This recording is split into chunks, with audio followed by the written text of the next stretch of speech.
forced my parents to disown their golden boy when it came out he was the affair child, not me.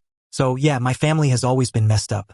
I'm Jack, 22M, and for as long as I can remember, I've always been the black sheep. My dad, James, never liked me. That much was clear. He ran this small HVAC business that my grandpa started years ago, but here's the thing, the business doesn't really belong to him. It's in some trust that my grandpa set up, and it's only supposed to go to the biological grandkids. Basically, my dad works there but doesn't have any real power, and he's always kind of resented that. Guess he's not good with money or something, so my grandpa didn't trust him with the business finances. Now, here's where things get even messier. I've got this half-brother, William, 24M, and he's always been the golden child. My dad treats him like he can do no wrong, while I've always been the one blamed for everything. It doesn't matter what it is. It's somehow my fault. I never really understood why until recently. 3 years ago, my dad found these old diaries my mom, Clara, kept from years ago, and let me tell you, it was like my whole world turned upside down when he found them. Apparently, my mom had this long affair that no one knew about. Her lover? Some dude who died in a car crash about 12 years ago. And here's the kicker. This affair lasted a while, like years. My dad's been sitting on this info ever since he found out, and it was a whole screaming match between them for days. At first, I thought it was just their usual fights, but then my dad dropped the bomb on me and William. He basically tells us both we need to do DNA tests. Like what? William and I were just sitting there, stunned. Turns out my grandpa, the one who started the business, hated my mom because he always suspected she was fooling around. He was convinced that one of us, maybe both of us, wasn't my dad's real kid. So now my dad's all fired up because if it turns out either of us isn't his kid, that person gets nothing. Nada. No claim to the family business, no inheritance, nothing. And I could just see it in his eyes. He was dead set on me being the one to get kicked out. He's always treated me like I didn't belong, like I wasn't part of the family. I used to think it was just me being paranoid, but this whole DNA test thing proved it. The only reason he cared about this at all was because of the business and the money. Otherwise, he wouldn't have given a damn about whether I was his or not. So we all go down to this lab for the tests. The car ride there was probably one of the worst moments of my life. My dad was completely quiet, just staring straight ahead like he already knew what the results would say. William was sitting next to me in the back seat, grinning like the smug jerk he's always been, like he was sure I'd be the one getting kicked out of the family. I just sat there, staring out the window, trying to wrap my head around the fact that my entire future was riding on a damn DNA test. We get the test done, and the waiting was hell. They told us we'd get the results in a few days, but those days felt like years. I barely slept, just lying awake thinking about all the ways this could go wrong. And honestly, I didn't know which would be worse. Finding out I wasn't my dad's kid and getting kicked out, or finding out William wasn't his kid and watching my dad's world crumble. Finally, the day came. We went to the lawyer's office to get the results. My heart was pounding the whole time. The lawyer opens up the envelope, and I swear, it felt like the whole room went silent. Then he reads the results. I'm my dad's biological son. And William? He's not. The whole room just froze. My dad's face went pale, and William just stared, his jaw dropping like he couldn't believe it. I couldn't help but feel a twisted sense of satisfaction. After all these years of being treated like crap, I was the real son, not William, the golden boy. But here's where things get even crazier. Turns out the house we live in is also part of this whole trust deal. It was only supposed to go to the biological grandkids, which means it's mine now. My dad had always assumed William would get everything, but now, legally, William gets nothing. The business, the house, all of it, it's mine. On the drive back home, my dad didn't say a word. William, though, kept running his mouth, talking crap like, this isn't fair, and there must have been a mistake. He was acting like the test results were some kind of joke. But my dad? He looked broken. I've never seen him like that before. He's always been this tough, distant guy, but now he looked like someone had ripped his whole life apart. That night, my dad tried to make things right. He came into my room, and I could tell he'd been crying. I've never seen my dad cry before, and it kind of freaked me out. He sat down on the edge of my bed and just started talking, saying he was sorry, that he'd messed up, that he wanted to fix things between us. He looked so desperate, like he was begging me to forgive him, but I couldn't. Not after everything. Not after the way he treated me my whole life. So I told him, if you really want to make it up to me, kick William out. You were ready to kick me out if I wasn't your son. So do the same to him. My dad just stared at me like he couldn't believe what I was saying. He started to argue, saying we could go to family counseling, that we could all try to fix this together. But I wasn't having it. I told him straight up, you were going to throw me out if I wasn't your kid. Now it's William's turn. He cried some more, but eventually he agreed. That night, William was kicked out of the house. My dad was in tears the whole time. He didn't even yell or anything, just quietly told William he had to go. William was furious, obviously, but he didn't really have a choice. He packed up his stuff and left. And you'd think that after all of this, things would get better between me and my parents, right? Nope. If anything, things got worse. My dad's been walking around like a broken man ever since, and my mom? She's just been silent. Like, she hasn't said a word about any of this. It's like she's pretending none of this is happening, which honestly pisses me off even more. I don't even know what's next, but all I can say is this family is beyond repair. So, after William got kicked out, you'd think things would chill out, right? Nope. If anything, it got more awkward around the house. My dad, James, was walking around like a ghost, barely speaking to anyone, and my mom, Clara, was still silent, just pretending like none of this mess had happened. The house felt empty, even though I was still living there. I thought maybe kicking William out would change something, but all it did was make my parents even more distant. The first few days after William left, it was almost like everyone was holding their breath, waiting for something to happen. I could tell my dad was trying to figure out what to do next, but instead of talking to me like a normal person, he just stayed quiet. I knew he was hurting, but I wasn't exactly in the mood to comfort him. The guy had spent most of my life treating me like I didn't matter, and now I was supposed to feel sorry for him? Yeah, not happening. One night, about a week after William left, my dad tried to have this big talk with me. He sat me down in the living room, looking like he hadn't slept in days. He kept fidgeting like he didn't know how to start the conversation, which was weird because my dad was always the type of guy who just said whatever was on his mind. Finally, he started talking, and honestly, it was kind of pathetic. He was like, "Jack, I know I haven't been the best father, and I know things are complicated now, but I really want to fix this." He kept going on and on about how he wanted to rebuild our relationship and make things right. He even started tearing up, which threw me off because, like I said before, I've never seen my dad cry until this whole DNA mess. I let him talk for a while, but the more he talked, the angrier I got. I was just sitting there, listening to him say how sorry he was and how much he regretted everything. And all I could think was, why now? Why are you only sorry because William isn't your kid? It felt like he didn't actually care about me, just about the fact that he couldn't rely on William anymore. I couldn't shake the feeling that if the DNA test had gone the other way, I'd be the one out on the streets, and William would still be the golden child. So I cut him off. I looked him straight in the eye and said, "You're only sorry because you need me now. You don't actually care about me. You never did. You only care about the business and the money." My dad looked like I'd slapped him across the face. He just sat there, stunned, like he couldn't believe I was saying that. But it was the truth. I wasn't going to let him pretend like this was some heartwarming family reunion moment. It wasn't. He tried to argue, of course. He was like, "No, Jack, it's not like that. I love you. I've always loved you. I didn't know how to show it." Yeah, sure. He loved me so much that he spent years treating me like garbage while William got all the praise. I wasn't buying it. I didn't even bother responding. I just got up and left the room. I couldn't sit there and listen to him try to rewrite history like that. It was too much. I went upstairs to my room and slammed the door. I could hear him downstairs pacing around, probably trying to figure out what to do next. But I didn't care. I was done with his fake apologies. After that, things got even more tense around the house. My dad stopped trying to talk to me altogether, which I was fine with, honestly. My mom still wasn't saying anything. She was just there, like a statue. I started spending more time at work, trying to avoid being home as much as possible. The family business wasn't exactly my dream job, but at least it was a way to keep myself busy. That's when William started calling me. First, I ignored his calls. I mean, why would I want to talk to him? The guy had spent years treating me like dirt, and now that he wasn't the golden boy anymore, he suddenly wanted to reconnect? Yeah, no thanks. But he didn't stop. He kept calling and calling, leaving voicemails, sending texts. It was annoying as hell. One day, I finally gave in and answered. I figured I might as well hear what he had to say. The second I picked up the phone, William went off. He was yelling about how unfair everything was, how he didn't deserve to be kicked out, how our parents were treating him like crap now. I let him rant for a bit, but then he dropped a bomb. William told me that our mom had cheated with more than one guy. Yeah, apparently the guy who died in the car crash wasn't the only one. There was another dude, some guy she worked with back in the day. And William was threatening to tell our dad if I didn't help him get back in the house. I was floored. Like, I knew my mom wasn't a saint, but I didn't expect this. William kept going, saying that he had proof, that he'd found more of my mom's old diaries and letters that basically confirmed she'd been screwing around with multiple guys. He said he'd kept quiet about it all these years because he didn't want to ruin the family. But now that he was out on his ass, he didn't care anymore. I didn't know what to say. Part of me wanted to call William's bluff, but another part of me believed him. It explained a lot about why my dad was always so paranoid and why he treated me the way he did. Maybe he'd always suspected that none of us were really his kids. William was like, "Look, Jack, I don't want to blow this thing up, but if you don't help me out, I'm telling Dad everything.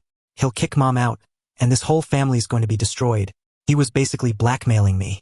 I told him I'd think about it and hung up the phone. I sat there for a long time, just staring at the wall, trying to figure out what the hell I was supposed to do. William had always been a jerk, but this was next level. He was willing to blow up our entire family just to get back at me for kicking him out. And the worst part? I didn't know if I even cared anymore. By the end of the night, I decided I wasn't going to play William's game. If he wanted to tell our dad, fine, let him. I wasn't going to help him just because he had some dirt on our mom. If our family was going to fall apart, it wasn't my job to hold it together. And with that, I made up my mind. I wasn't going to answer William's calls anymore.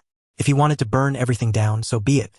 A few weeks after William threatened me with that whole, I'm going to blow up the family crap, things somehow got even worse. Like, I didn't think it was possible, but here we were. My dad, James, was still moping around the house like someone had died. And my mom, Clara, was still silent as ever. I was doing my best to just stay out of it all, going to work, coming home, and keeping my head down. But of course, nothing ever stays quiet for long in this family. One night, I came home from work, and the house felt weird. Like, you know when you walk into a place and you can just feel something's off? That was the vibe. I heard my parents talking in the kitchen, but it wasn't their usual low-key arguing. It sounded serious, like they were trying to keep their voices down but failing. My curiosity got the better of me, so I crept closer to the door, trying to hear what was going on. And that's when I heard it. My dad was yelling, "You think I don't know? You think I'm an idiot?" And my mom, finally, was talking back, her voice shaky, "James, please, it was years ago. It doesn't mean anything now." My heart dropped. William had done it. He told my dad about the other guy, the one my mom had been seeing behind his back. I felt a weird mix of emotions. Relief, anger, guilt. I mean, I knew William was capable of doing it, but a part of me didn't think he'd actually go through with it. Now here we were, and my dad was finding out that my mom had cheated on him with multiple guys. I didn't want to listen anymore, so I went upstairs to my room and shut the door. But even up there, I could still hear them yelling. My dad was shouting about betrayal and how he should have left her years ago, while my mom was sobbing, saying it was all in the past and that she loved him. It was brutal. Later that night, my dad came upstairs and knocked on my door. I wasn't in the mood to talk, but I opened it anyway. He stood there, looking more broken than I'd ever seen him, like he'd aged 10 years in one day. He didn't say much, just asked if I knew about the other guy. I didn't lie. I told him I found out when William called me a couple weeks ago. He nodded, his face going pale. And then he said something that hit me hard. "I never trusted your mom after that first affair. I didn't trust either of you boys either. That's why I treated you the way I did." I just stood there, frozen. Like, yeah, I'd figured something like this was the reason, but hearing him actually admit it, that messed me up. My whole life I thought I wasn't good enough. That maybe if I worked harder or did better, my dad would finally accept me. But no, it was all because he never really believed I was his kid. I didn't know what to say, so I just stood there staring at him. After a minute, he sighed and said, "I'm sorry, Jack. I really am. I don't expect you to forgive me, but I needed you to know." And then he left just like that. For the next few days, it was like walking on eggshells in the house. My dad stopped talking to my mom completely. He'd either be in his office or out at work, and she was always upstairs, locked in their bedroom. It was weird, but at the same time, I kind of felt like it was a long time coming. They should have divorced years ago, honestly. Then William showed up. Yeah, after all the crap he pulled, he had the nerve to come back to the house. It was a Saturday, and I was just chilling in the living room, watching TV, when I heard a knock at the door. I opened it, and there he was, standing on the porch with this smug look on his face, like he hadn't just nuked our entire family. "What the hell are you doing here?" I asked, not even trying to hide the anger in my voice. William shrugged like it was no big deal. "I wanted to talk. Can I come in?" "No," I said, stepping outside and shutting the door behind me. "We don't have anything to talk about." He rolled his eyes. "Oh, come on, Jack. Don't be like that. Look, I didn't want to have to tell Dad, but you left me no choice. You kicked me out, remember? I couldn't believe what I was hearing. You're really going to stand there and act like you're the victim in all of this?" William sighed, like he was tired of the conversation already. "Look, it's not about that. I just want things to go back to the way they were. We were a family before all this, man." I couldn't help but laugh. "A family? Are you serious? We were never a family. You were the favorite, and I was the one Dad blamed for everything. You got whatever you wanted, and I was always the one left out. So don't give me that 'we were a family' crap." William's expression changed. He wasn't smug anymore. He looked pissed. "You know what, Jack? Fine. I was the favorite. But at least I wasn't some bitter, jealous loser like you that hit a nerve." I stepped closer to him, my fists clenched. "Get the hell out of here, William. You're not welcome here anymore." He smirked like he'd won some kind of victory. "Fine. But don't be surprised when Mom and Dad end up splitting because of all this. You're just as much to blame as I am." With that, he turned and walked away, leaving me standing on the porch, seething. After he left, I went back inside, trying to calm down, but his words kept echoing in my head. You're just as much to blame. Was he right? Had I played a part in tearing this family apart? I didn't want to believe it, but maybe there was some truth to it. Maybe if I hadn't pushed my dad to kick William out, things wouldn't have gotten this bad. But then I remembered how they treated me. How they were ready to throw me out like I was nothing. William wasn't innocent in all of this. He'd been the favorite for years, and now that the tables had turned, he couldn't handle it. By the end of the night, I was drained. I didn't know what was going to happen next, but one thing was for sure. There was no going back to how things were before. This family was broken, and no amount of fake apologies or half-hearted attempts to fix it were going to change that. Update 2. Things didn't calm down after William's visit. In fact, it felt like everything was starting to unravel faster than ever. My dad was barely at home anymore. He'd leave early for work, come home late, and when he was here, he was just locked up in his office. My mom, Clara, still wasn't talking to him or to me, for that matter. It was like she was just checked out. I guess when your whole life blows up, it's hard to know how to handle it. But still, it was weird watching my parents fall apart like this. Felt like I was living with strangers. And honestly, I was starting to lose it too. It's not like I was ever close to my parents, but I wasn't expecting things to get this bad. The house was dead quiet all the time, and I couldn't shake the feeling that the whole situation was somehow my fault. Like maybe if I'd handled things differently with William, or if I hadn't pushed so hard for him to get kicked out, maybe this wouldn't have blown up the way it did. But every time I started to feel guilty, I'd remind myself that they were ready to throw me out if I hadn't been my dad's biological son. So why should I care? But here's the thing. Caring or not, living in a house where everyone's pretending the other doesn't exist is pretty messed up. A couple of weeks after William's little visit, my dad came to me again. But this time, he didn't look sad. He looked determined, and that's when I knew something was up. Jack, we need to talk, he said, standing in my doorway. I sighed, already tired of whatever conversation this was about to be. What is it now? He came in and sat down on the edge of my bed, like he was trying to figure out how to start. I've been thinking, he began, rubbing his hands together nervously, and I've decided to file for divorce. I sat up straighter. Wait, what? He nodded, his eyes still fixed on his hands. I can't do this anymore. Your mom. I can't forgive her for what she's done. I thought maybe I could, but I can't. There's too much damage. For a second, I didn't know how to respond. I mean, I wasn't shocked. This felt like it was bound to happen sooner or later. But hearing him actually say it was different. So, that's it? You're just going to end it? My dad sighed, finally looking up at me. Yeah, I know it's a lot to take in, but it's the right thing to do. I've talked to a lawyer, and we'll get started on the paperwork soon. I wanted to tell you first. I didn't know what to feel. On one hand, I couldn't really blame him. My mom had lied to him for years. But on the other hand, this was going to be the end of whatever little bit of family I had left. Does mom know? I asked, already guessing the answer. He shook his head. Not yet. I'll tell her soon. I wanted to make sure you were okay with it first. Was I okay with it? I mean, did it even matter if I was? It wasn't like I had a say in what happened between them. Still, the thought of my parents splitting up felt strange, even though things had been terrible for a long time. Yeah, I guess, I mumbled, not really sure how to express what I was feeling. My dad stood up and patted me on the shoulder, which felt weird and awkward. I'm sorry, Jack. I know this hasn't been easy for you. And then he left just like that. For the next few days, the tension in the house was unbearable. I kept expecting my dad to drop the bomb on my mom, but he didn't. Instead, it was just more of the same. Silence, avoidance, everyone pretending like the house wasn't about to fall apart. I didn't know when he planned to tell her, and honestly, I wasn't sure I wanted to be around when it happened. And then, one night, it happened. I was in my room, trying to fall asleep, when I heard shouting from downstairs. My heart sank, and I knew instantly that my dad had finally told her. I couldn't make out everything they were saying, but I could hear enough. My mom was crying, screaming about how he couldn't do this, how she'd made mistakes but still loved him. My dad, though, wasn't backing down. He was shouting too, yelling about betrayal and how he couldn't trust her anymore. It was ugly, really ugly.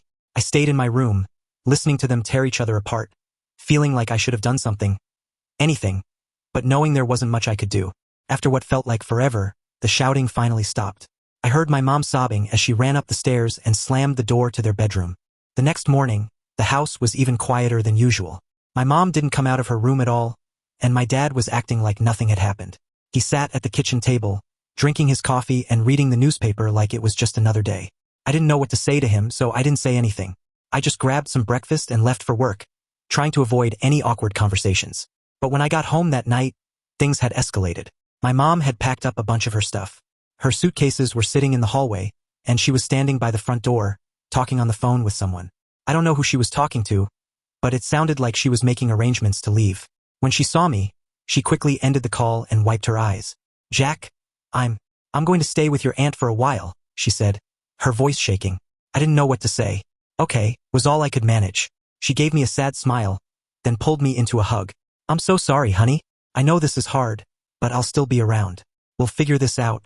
I didn't hug her back. I just stood there, feeling numb, waiting for her to let go. When she finally did, she grabbed her bags and left without another word. And just like that, she was gone. Update 3. After my mom left, it was just me and my dad in the house. It felt way emptier than it should have, like all the air had been sucked out of the place. We didn't really talk much after that night. He was still doing his thing, going to work and pretending like everything was normal, but I could tell it wasn't. I mean, how could it be? I don't know if he was waiting for me to ask how I was feeling or if he just didn't want to deal with it. But either way, we both just kind of avoided the subject. We barely even made eye contact in the kitchen, and the silence was heavier than it had ever been before. It wasn't long before William decided to stir things up again. I swear, the guy's like a bad rash that just won't go away. One day, I'm sitting at home after work, just trying to watch TV and forget about the fact that my family's falling apart. And I get a text from William. William, we need to talk. I almost laughed when I saw it. Talk about what? The dude had blown up our family, blackmailed me, and now he wanted to talk? I ignored the message at first, but then my phone started blowing up with more texts. William, it's important. William, I'm serious, Jack. William, you can't ignore me forever. He was relentless. After about 10 messages, I finally gave in and called him. I figured I might as well get it over with and hear whatever crap he had to say. Jack, William said, sounding way too casual for my liking. I've been thinking, oh, this should be good, I said, my voice dripping with sarcasm. What do you want now, William? He ignored my tone and continued. Look, I know things are bad between us, but you gotta understand, this whole thing wasn't my fault. I scoffed. Not your fault? You're the one who told Dad about Mom's other affair. You're the one who started this whole mess. William sighed, like he was the victim here. Yeah, but come on, Jack. Don't act like this family was perfect before that. I don't know. I did what I had to do. I could feel my blood boiling. What you had to do. You ruined everything, William. You threw us all under the bus because you were mad you got kicked out. Don't act like you're some innocent bystander. He didn't say anything for a second, and I thought maybe, just maybe, he'd finally shut up. But nope, he kept going. I know. But look, I have a plan. I rolled my eyes. A plan? Really? What kind of plan, William? He sounded excited now, like he actually believed this was a good idea. We need to get Mom and Dad back together. I almost dropped my phone. What? Think about it, Jack. If we can get them to talk, to work things out, maybe things can go back to normal. We were a family once, right? Are you out of your mind? I couldn't believe what I was hearing. They're getting divorced, William. It's over. There's no fixing this. But William wasn't listening. He was already rambling about how we could stage some kind of intervention or family meeting, get everyone in the same room, and force them to talk it out. He actually thought this was going to work. Like some cheesy movie where everyone hugs at the end and everything's fine. I cut him off. William, stop. Just stop. This isn't a movie, okay? You can't just force people to forgive each other and move on. Dad's done. He's already filed for divorce. And Mom? She's living with Aunt Karen now. It's over. There was a long pause on the other end of the line. Finally, William spoke again. But this time his voice was quieter, more serious. Jack, I don't want to lose this family. I didn't know what to say to that. Part of me wanted to laugh in his face. Like, really, William? After everything you've done, now you care about the family? But another part of me felt bad for him. I guess, as much as I hated to admit it, he wasn't the only one who'd lost something. We all had.